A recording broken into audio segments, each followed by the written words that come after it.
দিন আমার এইভাবে ডিস্টার্ব করতেছে, অনেক রকম অপবাদ দেওয়ার চেষ্টা করতেছে, হ্যাঁ বন্ধ নেই, হ্যাঁ এমন একটা খারাপ মানুষ, হ্যাঁ বাজে নেশা করে, ইয়াবাখুর গাঁজাখুর, মানে কোনো ইয়া নাই যে বাকি নাই, গ্রামের সব এলাকার মানুষ হ্যাঁ বয়ে কিছু বলতে পারে না।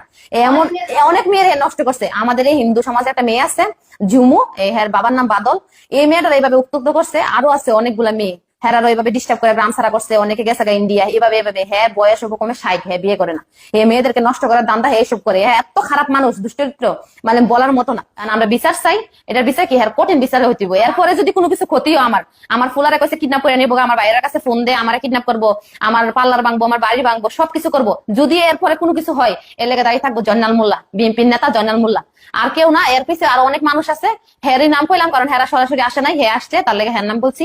যদি কোনো প্রকারে ক্ষতি হয় তার লাগে দায়ী থাকবো জয়নাল মোল্লা।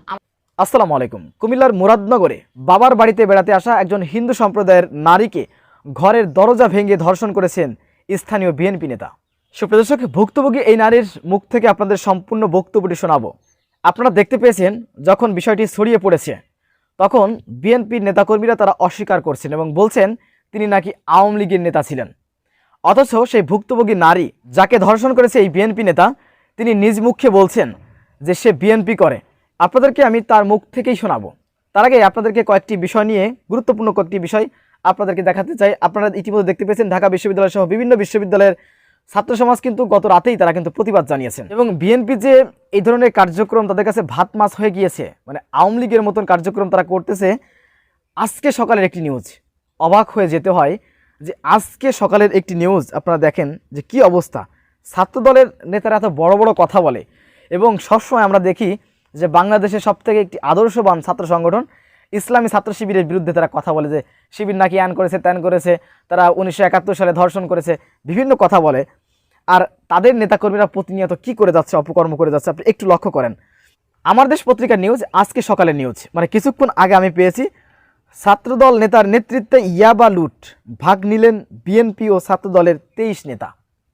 মানে ছাত্রদল ইয়াবা সহ আপনারা দেখতে পেয়েছেন খুলনাতে কিছুদিন আগে গ্রেপ্তার হয়েছে, এসব বিভিন্ন জায়গায় ইয়াবা, অস্ত্র, বিভিন্ন মাদক দ্রব্য সহ তাদের নেতাকর্মীরা তারা গ্রেপ্তার হচ্ছেন, বিএনপি এবং তার অঙ্গ সংগঠন। তো ছাত্রদল নেতা ইয়াবা সহ ইয়াবা লুট করেছেন, ভাগ নিয়েছেন বিএনপি নেতা এবং ছাত্রদলের 23 নেতা। তাদের প্রতিনিয়ত শুধু একটা খবর নয় যে বাংলাদেশে এমন একটি ঘটনা ঘটেছে, তাদের ইতিহাস বলতে গেলে গত 10 মাস 11 মাসের যে ইতিহাস তারা করেছে, এ ধরনের কার্যক্রম যদি আমরা বলতে যাই তাহলে দিন রাত পার হয়ে যাবে।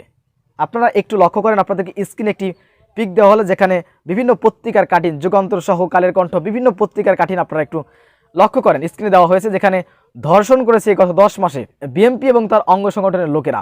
কত দেখেন, তো এগুলো বলতে গেলে আসলে দিন রাত শেষ হয়ে যাবে।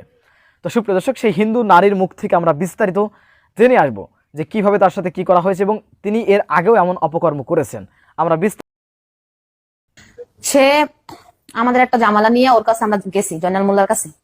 যাওয়ার পরে আমার মার মোবাইল নাই, তো আমার নাম্বারটা ও নিছে, নিয়ে বলতেছে যে মামলার বিষয় এটা, যে শান্তা, মানে তখন আমারে বাগ্নি হিসেবে দেখতো, যে শান্তার নাম্বারটা দেন, আপনি যেহেতু মোবাইল নাই, স্মার্টফোন নাই আপনার কাছে, তো আপনি শান্তার নাম্বারটা দেন, ওই নাম্বারে আমি মামলার বিষয়ে আপনার সাথে কথা বলবো, আমি আপনার কাগজ টাগজ পাঠাবো এইসব ব্যাপারে।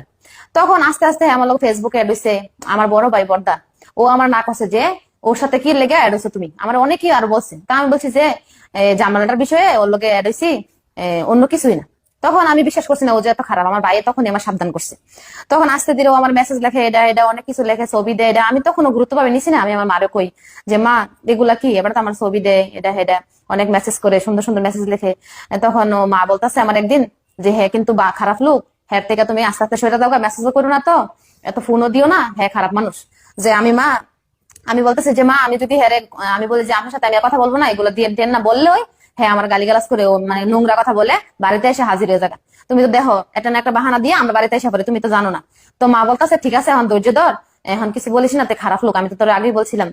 এরপরে এগুলা বলতে বলতে হঠাৎ একদিন বিদেশ চলে গেছে হজ করতে, হজ নাকি করবো। তো হজ করতে গেছে, তখন আমার মা বলতেছে যে এখন মকা আছে, তুই তার ব্লগ দিয়ে দিতে, খারাপ মানুষ, তুই যখন 2-3 মাস লেগে হজ করতে গেছে, এখন ব্লগ দিয়ে দিলে এখন আর কিছু করতে পারবো না। তা আমরা যেহেতু হিন্দু, মান সম্মানের বই এতদিন সমাজের কারোর কাছে বলি নাই, বা হ্যাঁ ওই ভাই রহিম পারভেজ চেয়ারম্যান, বর্তমান চেয়ারম্যান, আমাদের কয়েকজন টুকটাক মানুষের কাছে আমরা বলছি, সবার কাছে বলি নাই, কারণ হিন্দু তো আমরা একটু ভয় পাই মান সম্মানের। তারপরে যখন আমার মা বলছে যে ব্লগ দিয়ে, আমি ব্লগ দিয়ে দিচ্ছি। ব্লগ দেওয়ার পরে হ্যাঁ যেমন কুত্তা পাগল হয়ে গেছে, নানা জায়গায় ফোন দিয়ে আমি কি করি, আমি কই যেতেছি, নানা রকম পুরুষের সাথে, আমাদের এলাকার অনেক মানুষের সাথে জড়াইয়া আমারে অনেক বদনাম দিছে, ভালো ভালো মানুষের সংসারে আগুন লাগাই দিছে, এরকম বদনাম দিছে যে আপনার হাজবেন্ডের সাথে ও এখানে গেছে ওইখানে গেছে, এরকম নানা ধরনের অনেক মানুষের সংসারে আগুন লাগাইছে, আমাকে মিথ্যা অপবাদ দিছে, অনেক কিছু করছে। করার পরে যখন পারে না, এরপর যখন আর হজ করা শেষ, বাড়িতে আসছে, আসার পরে এই দিন রাত্রে অন্য সময় হ্যাঁ ডাকাতায়, হ্যাঁ ডাকা হের বাড়ি আছে, হের বাড়ি না হের বাইরের বাড়ি ওইখানে থাকে, কিন্তু ও না থাকে, ও সাথে সাথে ওই দিনই রাত্রে 1টা বাজে আমাদের বাড়িতে এসে হাজির, দরজা নক করতেছে, টোকা দিতেছে। তখন আমার নানি খুলে না, বয়স্ক মানুষ, বয়ফাজ কি নাকি এত রাত্রে, তখন আমার মা বলতেছে যে শান্তার বাবু মনে হয়, এত রাত্রে নাহলে আর কি আসবো, খুলো। হ্যাঁ মানে হঠাৎ করে আগে দরজা খুলছি, হ্যাঁ আমার গায়ের উন্না ধরে হাতে ধরে টানাটানি শুরু করে দিছে, এদিকে আসো এদিকে এসো, মানে মানে টানাটানি শুরু করে দিছে। আমি তো ভয় পেয়ে ঘাবড়ে গেছি, আমি কথা কমু না, আমি হ্যার সাথে কথা কমু না যে আমি আপনার সাথে কথা বলবো না, আমি বয়ে আমি অন্যরকম পালাই গেছি, মানে গিয়া লুকাই রয়েছি। তখন আমার নানিরে আমার মারে অনেক হেনাস্তা করতেছে, করার পরে কোনো মতে হারে বের করতে হয় না, প্রায় 2:30 বেজে গেছে, এরপরে হারে বের করছে। হ্যাঁ পরের দিন আসে, পরের দিন বিকালে আসছে, মানে প্রত্যেক দিন আসা শুরু করছে। না পাইরে আমার মা চেয়ারম্যানের কাছে গেছে, হ্যাঁ চাচা তো ভাই রহিম পারভেজ, ওনার কাছে গেছে। হ্যাঁ বলতেছি, এবার যাওয়ার পরে রহিম পারভেজের কাছে গেছে, উনি বলতেছে যে কি বিষয় নিয়ে তোমার, কি বিষয় নিয়ে ডিস্টার্ব করে আমাকে, এমন এমন কথা, তাহলে তোমাদের থেকে যদি টাকা পানাও টাকাটা দিয়ে দেওয়া যাইবো না। তো উনি 1 সপ্তাহের ভিতরে আমাদের থেকে সবগুলো টাকা নিছে, হ্যাঁ 2 দিন পরে দিয়ে দিছে, উনি ডেট দিছে 1 সপ্তাহ, কথা আসলে 6 মাস পরে দিব, এটা কিস্তি হিসাবে আনছি ফ্রিজটা, এখন নিচে দিয়েছে। তারপর হ্যাঁ আশা বন্ধ না, হ্যাঁ রাত দিন আমার এইভাবে ডিস্টার্ব করতেছে, অনেক রকম অপবাদ দেওয়ার চেষ্টা করতেছে, হ্যাঁ বন্ধ না, হ্যাঁ এমন একটা খারাপ মানুষ, হ্যাঁ বাজে নেশা করে, ইয়াবাখুর গাঁজাখুর, মানে কোনো ইয়া নাই যে বাকি নাই, গ্রামের সব এলাকার মানুষ হ্যাঁ বয়ে কিছু বলতে পারে না, এমন অনেক মেয়ের নষ্ট করছে। আমাদের এই হিন্দু সমাজে একটা মেয়ে আছে ঝুমু, এই হ্যাঁ বাবার নাম বাদল, এই মেয়েটার এইভাবে উত্তক্ত করছে, আরো আছে অনেকগুলা মেয়ে, হ্যাঁ এইভাবে ডিস্টার্ব করে, গ্রাম ছাড়া করছে, অনেকে গেছে ইন্ডিয়া, এভাবে হ্যাঁ বয়স কমে 60, হ্যাঁ বিয়ে করে না, এই মেয়েদেরকে নষ্ট করার দান্দা হ্যাঁ এসব করে, হ্যাঁ এত খারাপ মানুষ, দুষ্টরিত্র, মানে বলার মতো না। তারপরে হ্যাঁ ভালো ভালো মানুষের সাথে জড়াই আমার বদনাম করছে, হ্যাঁ বিচার আল্লাহ করে না। তো আমি আমার একটাই অনুরোধ, আমি এতদিন অনেক সহ্য করছি, সহ্যের সীমা ও পরশুদিন শুক্রবার রাত্রে সহ্যের সীমা বের করে লেছে। গ্রামের হ্যাঁ 20-25 জন হইব, এর সাথে আসিল অনেক মানুষ আসিল, আমি সবাইকে চিনি। ও নিয়ে আমাদের বাড়ির আশেপাশে গেটের সামনে সামনে হামলা দিছে, আমরা কিছুই জানি না, আমরা ঘুমা, আমাদের ঘরে নাকি পুরুষ লোক আছে। এই বদনাম দেওয়ার পরে আমরা সমাজে মানে মুখ দেখানোর মতো না। এখন যদি এত কিছুর পরে যদি আমরা মুখ না খুলি, তাহলে আমাদের বলবো যে না, মানুষে বলবো কি গ্রামবাসী যে আমরা সত্যি এগুলা করি। লাস্ট পর্যন্ত না পারে এখন আমরা আইনের আশ্রয় আসছি, আমরা বিচার চাই। এটার বিচার কি হ্যাঁ কঠিন বিচার হইতে হবে। এরপরে যদি কোনো কিছু ক্ষতিও আমার ফুলারে কইছে কিডন্যাপ করে নিবো, আমার বাইরের কাছে ফোন দেয় আমার কিডন্যাপ করবো, আমার পার্লার ভাঙবো, আমার বাড়ি ভাঙবো, সবকিছু করবো। যদি এরপরে কোনো কিছু হয়, এর লেগে দায়ী থাকবো জয়নাল মোল্লা, বিএনপির নেতা জয়নাল মোল্লা, আর কেউ না। এর পিছিয়ে আরো অনেক মানুষ আছে, হ্যারই নাম কইলাম কারণ হ্যারা সরাসরি আসে নাই, হ্যাঁ আসছে তার লেগে হ্যার নাম বলছি। যদি কোনো প্রকারে ক্ষতি হয়, তার লেগে দায়ী থাকবো জয়নাল মোল্লা, আমার এতটুকুই। সুপ্রদর্শক, বিএনপি এবং তার অঙ্গ সংগঠনের নেতাকর্মীরা যে অপকর্মগুলো দিন দিন করে যাচ্ছে এবং তাদের অপকর্মের তুলনা বাড়তেছে, আমরা দেখতে পাচ্ছি বিভিন্ন সময় অস্ত্রসহ। কত প্রমাণ দেখাবো আপনাদেরকে, বলেন কয়টা দেখাবো? অস্ত্রসহ বিভিন্ন জায়গায় তারা গ্রেফতার হচ্ছেন, ইয়াবাসহ গ্রেফতার হচ্ছেন ছাত্ররা, মানে বিএনপি ছাত্র সংগঠনের লোকেরা, ছাত্রদল, তারা বিভিন্ন সময় ইয়াবাসহ বিভিন্ন মাদক দ্রব্য সহ তারা গ্রেফতার হচ্ছেন। তো তাদের প্রতি কিন্তু বাংলাদেশের ছাত্র জনতা তারা কিন্তু ক্ষিপ্ত হয়েছে। ঢাকা বিশ্ববিদ্যালয়ের একজন শিক্ষার্থী বিএনপির সকল অপকর্মের বিরুদ্ধে তিনি বলতে গিয়ে তিনি লিখেছেন, কুমিল্লার মুরাদনগরে বাবার বাড়িতে বেড়াতে আসা হিন্দু সম্প্রদায়ের এক নারীকে ঘরে দরজা ভেঙে ধর্ষণ করেছে স্থানীয় বিএনপি নেতা। বিভিন্ন সংবাদপত্রে প্রকাশিত এই সংবাদ বিএনপির ব্যাপারে আশাবাদী ছাত্র জনতাকেও নিশ্চিতভাবে হতাশ করেছে।